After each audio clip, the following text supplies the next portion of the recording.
Hey guys, what's up? Matt here. Just a tip for you. Today's going to be about what offers to avoid as a closer. All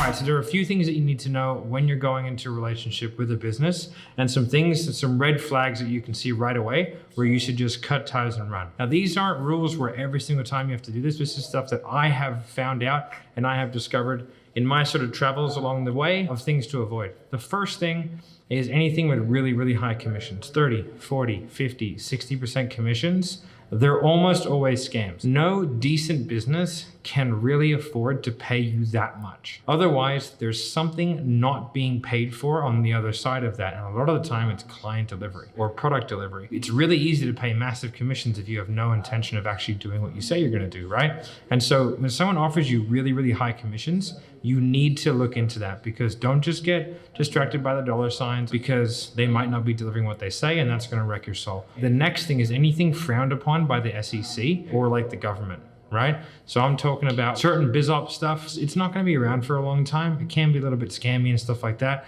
Some of it's good, some of it's not. But at the end of the day, you don't really wanna be involved in anything that's gonna have a limited lifetime on it because of government intervention. That's just not good for anybody. And the last thing, any business that doesn't have multiple marketing channels, all right? I've been on that many accounts where they're like, man, I have more leads than you know what to do with. I get in there and there's 2 a week.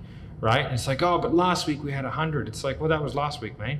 And now I definitely believe in going out there and hunting for your own leads and all that kind of stuff. But at the end of the day, like, if they don't have Facebook, YouTube, Instagram, LinkedIn, Google, organic as well, right? Podcast, YouTube, all this kind of stuff. If they're not doing all the things on their end, why should you do all the things on your end? So those are my types of businesses or things to look for in a business to avoid as a closer. All right, guys, bye.